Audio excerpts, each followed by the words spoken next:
My wife left me for an alpha male. Now she wants me back. Oh, I guess he's way too busy flexing his big muscles to pay attention to you, huh, Is he babe? just too alpha for you? Yeah. Can handle all that heat? I had been with my ex for 7 years, married for 5. It felt like love at first sight, and everything felt so natural when we met. After about 2 years of dating, we decided to tie the knot. By the way, this comes from Throwaway Beta, and if you want to submit your own stories, go to r/OKStorytime subreddit. Not soon after, we welcomed our baby boy, 4 male. He was a pandemic baby, so my wife ended up quitting her job. Well, I continued working as a line cook and started doing Uber Eats on the side. After things went back to normal, my wife told me she doesn't want to be one of those women who loses their passion after settling down. So she went back to finish law school and take her bar. Of course, I wholeheartedly supported her, and we tried to make it work. After she passed, she immediately got hired at a firm downtown through the help of her friend Dumbo, 33 female. This is where the problems started. From the get-go, my wife began making good money. Good enough that she told me to quit my job and take care of our son full-time as she wouldn't have the time.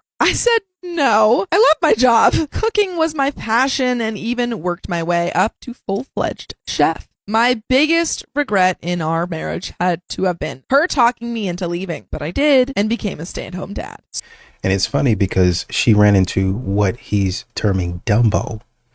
This woman, these modern women, they run into the wrong people all the time. And not only do they run into them, they stay in their face instead of getting out of the way. Slowly, our married life began deteriorating as she started to pull away. She'd work long hours and barely spend any time with us. She'd go out drinking to network with her work colleagues on the weekends, sometimes even going out of town. At home, she'd always just be pissy with me. It's like her personality did a complete 180. This wasn't the sweet, nurturing girl I fell in love with all those years ago. Our intimacy became almost non-existent. After going through therapy, I can see now that I am to blame as well. I should have communicated better and shared how I felt. Luckily, the highlight through this was my son. Seeing him grow and being there for a lot of his firsts made everything feel like it'd be okay. One day, she finally came up to me and asked for a divorce. I wasn't surprised. I felt everything was eventually going to lead up to this, but I still didn't want to give up. I asked if she's sure about this or if she wants to make it work. I recommended couples counseling or temporary separation. She declined both those offers and told me she found someone else. Hearing this shattered me. Her changing and us growing apart, I can understand, but never once would I have thought that she would be the type to even entertain other men. She told me it's some partner at her firm. Haha, when did my life become a Korean rom-com? She told me that he invited her out a couple of times and showed her the life of luxury she deserves. We argued for a bit and she told me that he's twice the man as me. She called me feminine for being a stay-at-home dad while his wife was working hard and bringing home the money.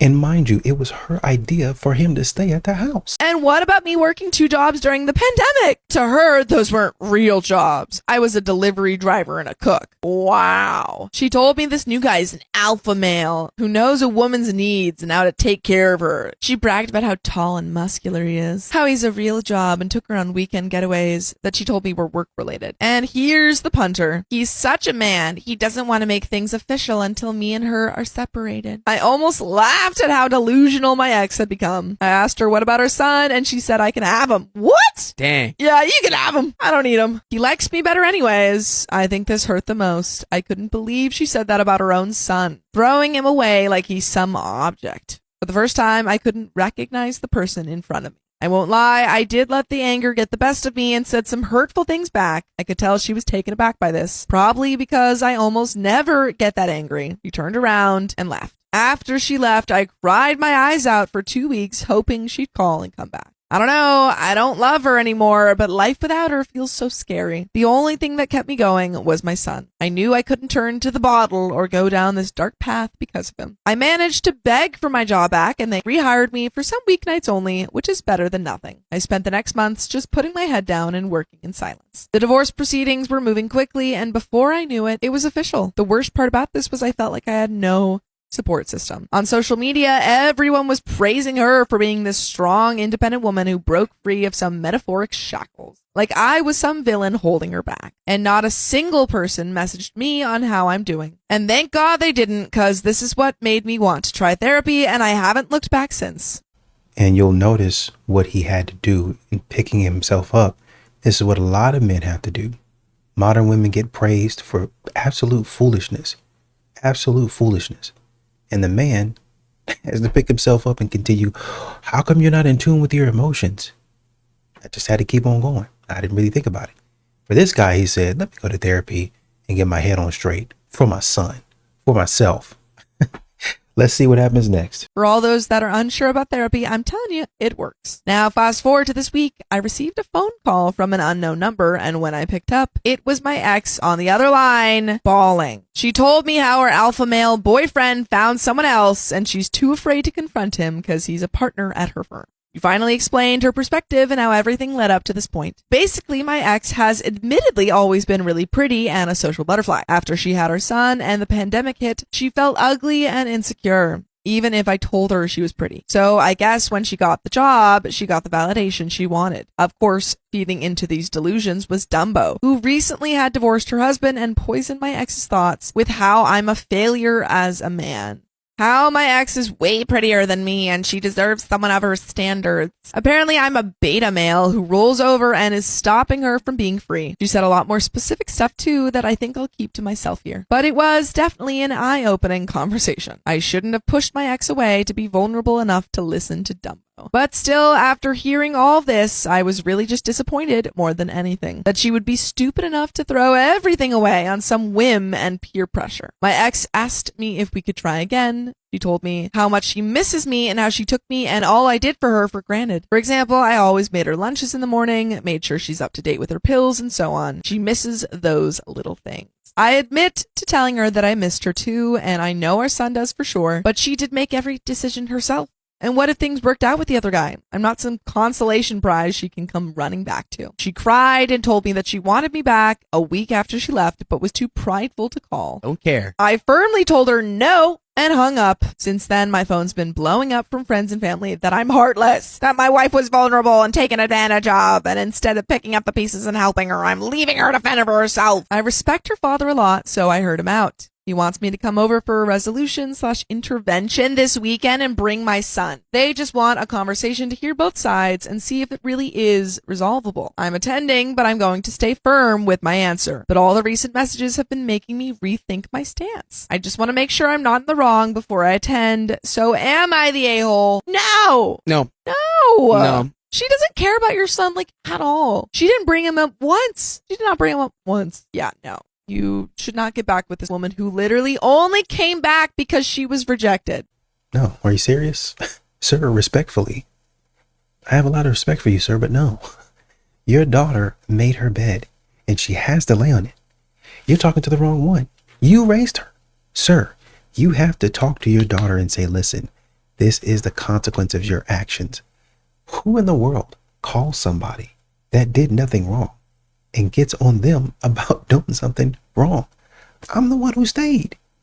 I'm the one who took a back seat when you wanted to go out there and be a high-powered lawyer. Absolutely not. So, I have a question. It's a big question, and it's for all you hot single guys. I want to know where you are, because I can't find you. You're not in any coffee shop. You're not on most of the dating apps that I've been on before. And you're not hanging out with my mates. So where are you? Literally, tell me your location. Because I have almost retired my vagina because I can't find a single guy that I find remotely attractive, funny, smart, intelligent, charming. Where are you? Do you all go and hibernate on some far-off island somewhere else? Like for the summer and the winter and the autumn, and like literally come out for like 2 weeks and, oop, I missed you. Where are you?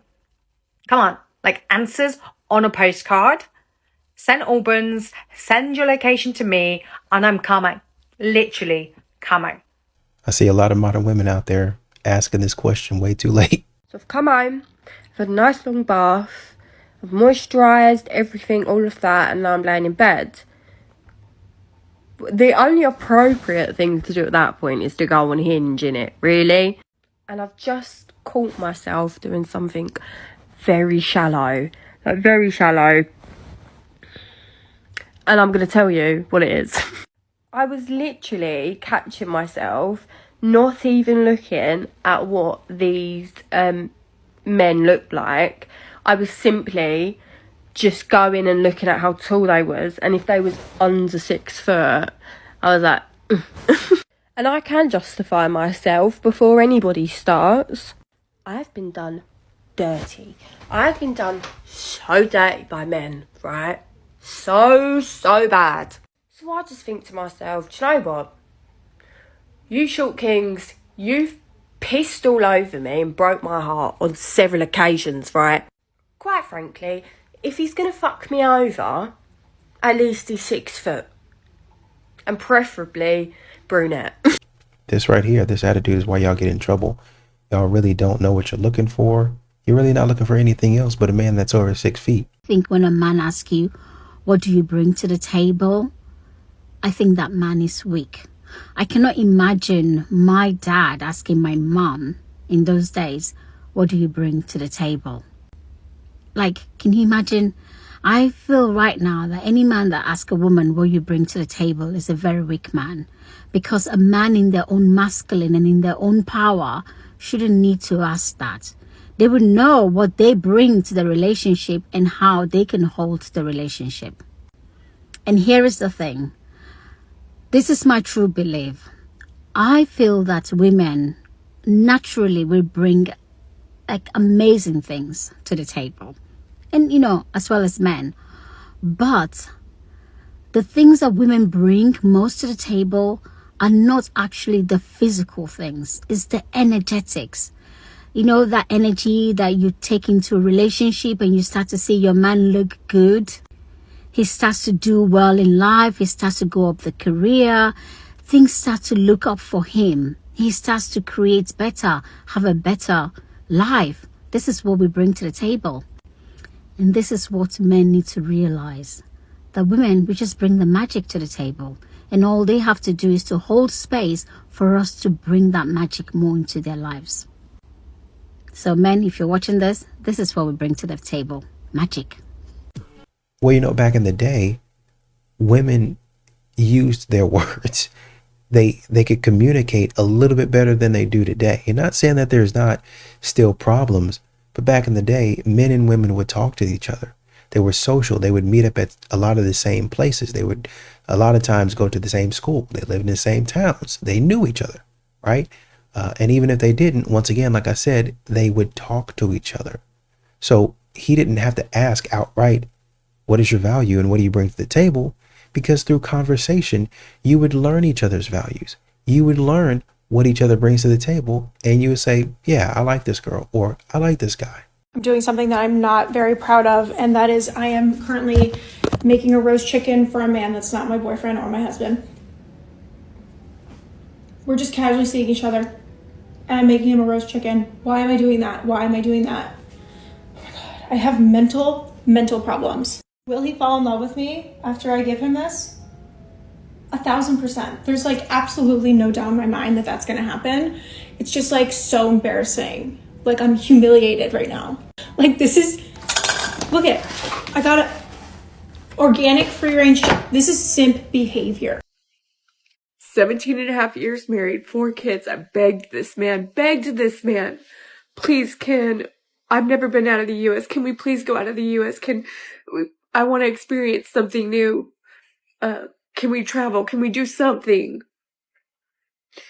No. I get a text from him 5 minutes ago.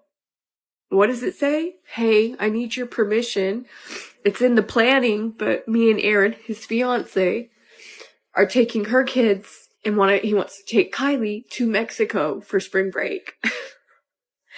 And I said, because he needs my permission to do that. And I said, absolutely, it's a great experience for her. Just please watch her, have fun and be safe. But it's really, really hard for me because it's like 17 and a half years, 4 kids. And I begged you to take us or to take me and to do those kinds of trips and to spend that kind of time with us. And it was always no. And now you're giving this woman everything that I begged you for.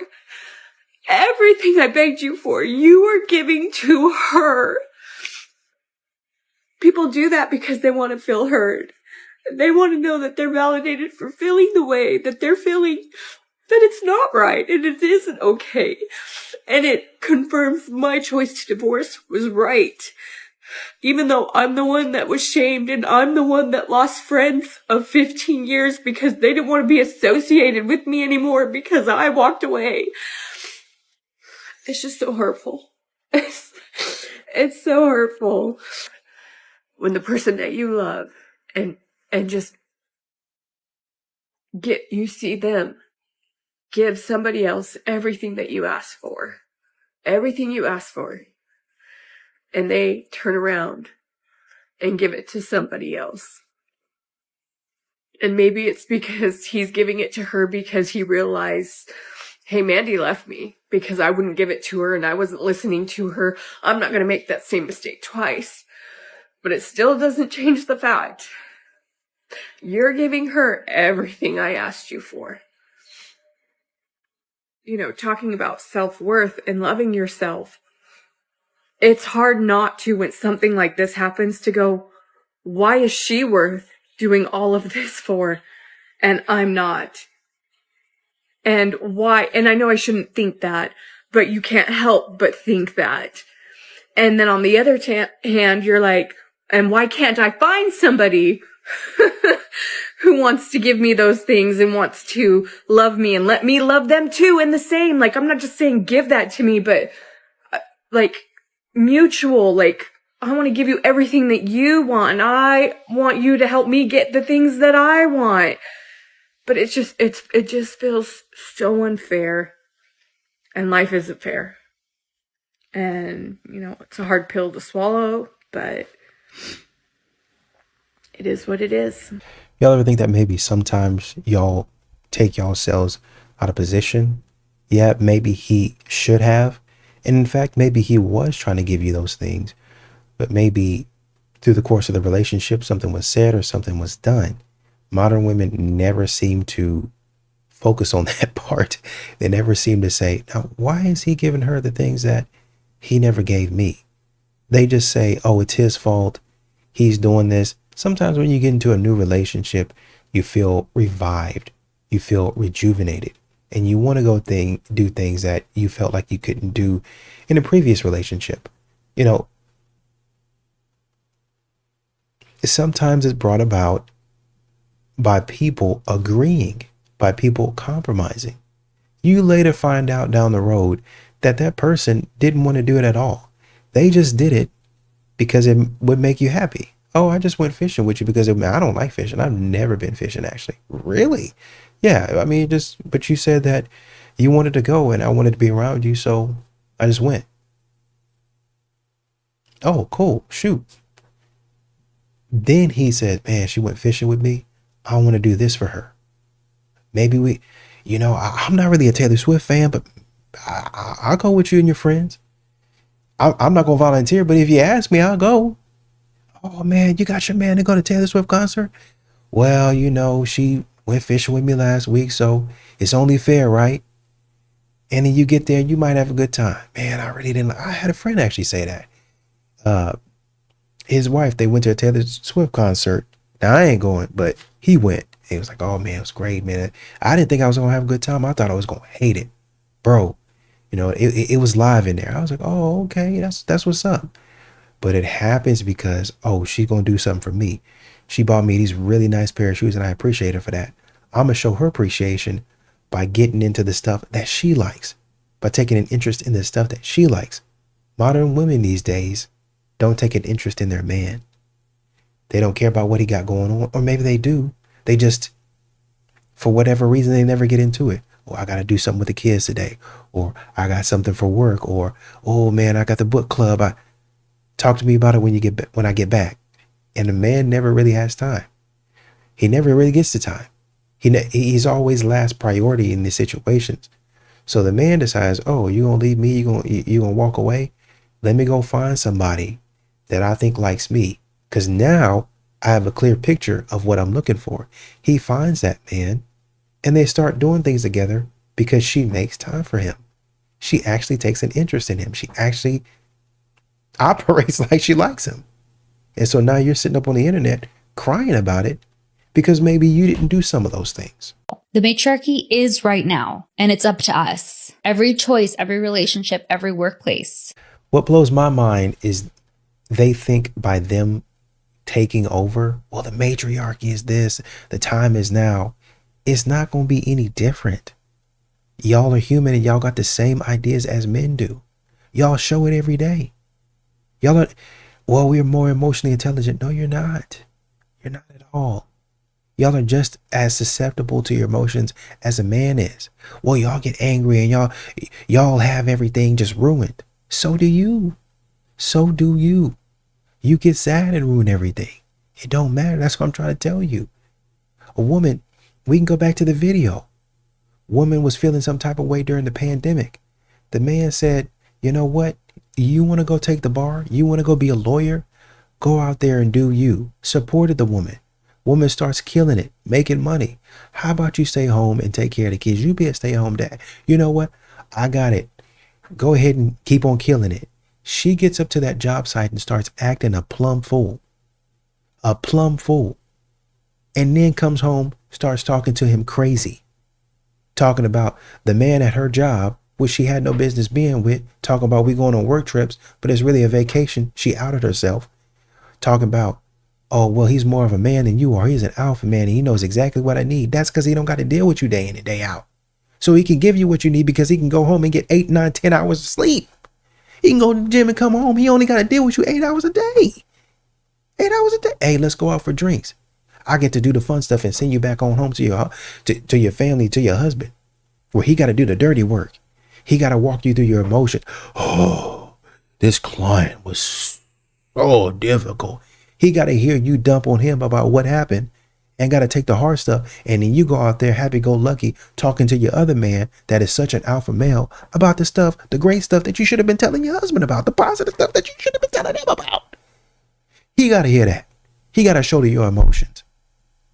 You see what happens when the matriarchy is in control? It don't change. When y'all get in the position that y'all say men are in and they doing a bad job, y'all do the same thing. Y'all do the same thing. We can go back to the Marie Claire article when it talked about when women start getting money, they start cheating at a higher rate. Their cheating, their infidelity affairs increases by about 40%. It's now on par with men. So this matriarchy that you're talking about ain't going to be nothing different. It might be a different way of doing it, but the result is going to be the same. Y'all are no better than men.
You know, honestly, I hope this video is a joke. I hope this is like satire somewhere to where she's like, oh, all of y'all are, I got you. That's what I'm hoping. You do what? Let me see. What is that? Like her food, like all the like Raising Cane's or wherever. All her food order. So when she asks you, you already know her order. Yeah. You've been writing this down? Yeah. And how long have you been talking to her? July Hold on, I got a date for that. July 1st. And you already did all that. Yeah. That's a man, Kenny. That's a man.